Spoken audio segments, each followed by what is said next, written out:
Flat Earth, a man-made absurdity.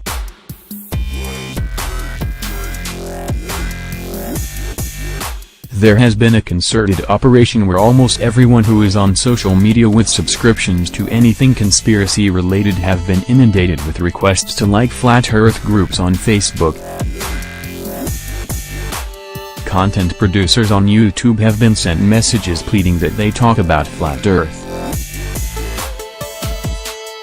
Almost everyone now has heard of this Flat Earth rubbish that has come out literally for no reason and other than to not only muddy the waters, but to distract, divide, and make anyone speaking of conspiracy look like someone who thinks the world is flat.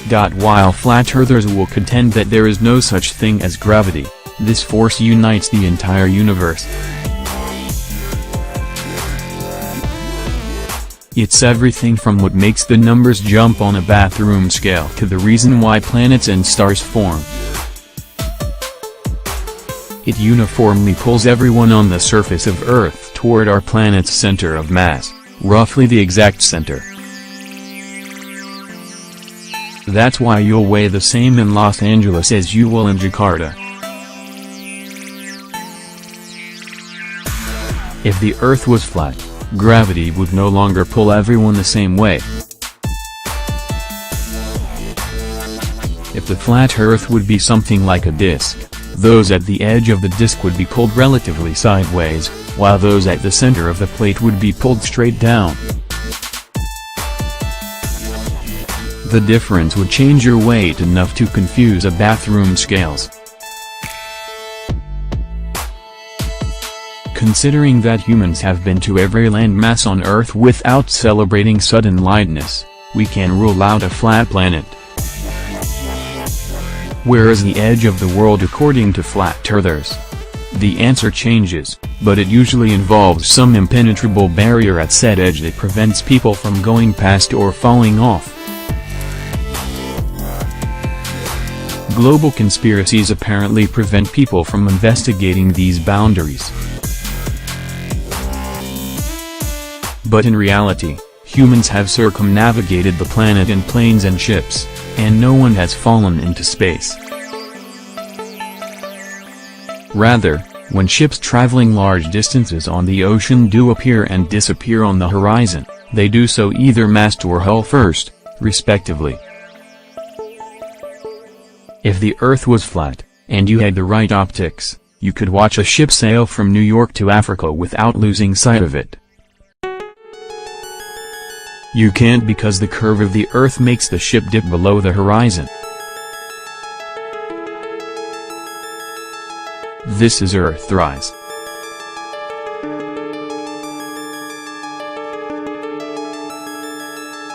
Arguably the most famous photo ever taken.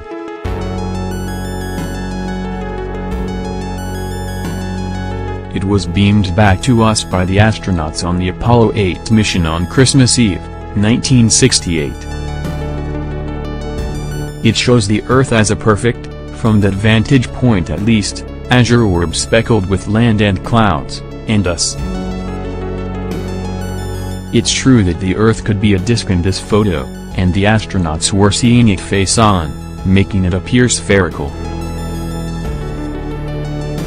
However, since 1968, we've used our spacecraft and satellites to take literally thousands of photos of Earth, and from every angle.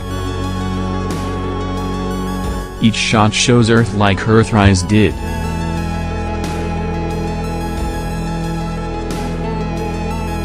That's only possible if Earth is a disk in 3 dimensions, a sphere. Today, astronauts like Scott Kelly even show us the curve of the Earth in real time. He sees a sunrise every 90 minutes, a phenomenon impossible with a disk. Here's one you can try at home. If the Earth were flat, you could drive 2 sticks into the ground at any place on Earth, and the shadows those sticks would make would be the same length. Because the sun is so far away from Earth, its incoming rays can be considered parallel. Place a stick in the ground on a sunny day, then measure the length of the shadow. At the same time, call a friend who is at least a few miles away from you and tell them to do the same. The lengths you measure will be different. The curvature of a spherical Earth means that sun rays will hit each stick differently if they are far enough apart. To make the seasons work with a flat Earth, advocates claim that the sun orbits in a circle above our disk, like a tether ball on an invisible string. But time zones exist.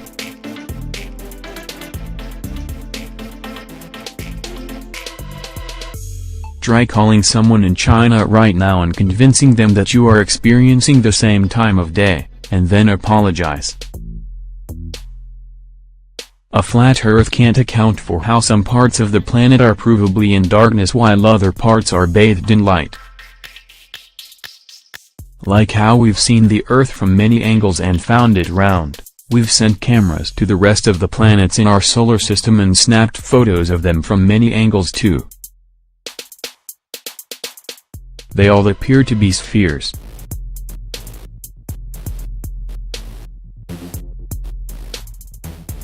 That makes sense if gravity is the main force in the universe pulling cosmic gas and dust and rock together to form planets.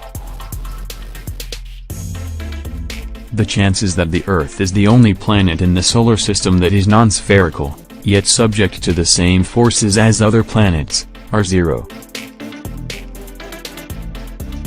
Have you ever seen a lunar eclipse? It's when the Earth passes in between the Sun and our Moon and casts a shadow over the lunar surface. If you look closely, you can pick out a slight curvature. Curvature is possible with a flat disk, but even flat earthers admit that the Earth spins.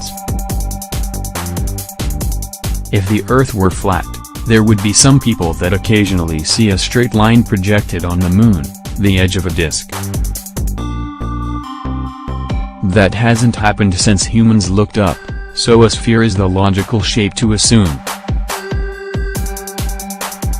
Summary.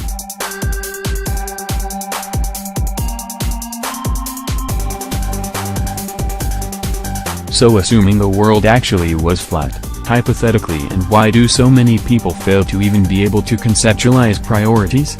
There is no debate that there is a plan to reduce the Earth's population by 90, but I guess mass democide is not something to worry about, just mere geometry, like children, debating shapes, as our last opportunity to secure freedom and prevent a world tyrannical government slowly blows away in the wind of the flatulence and regurgitation of people following a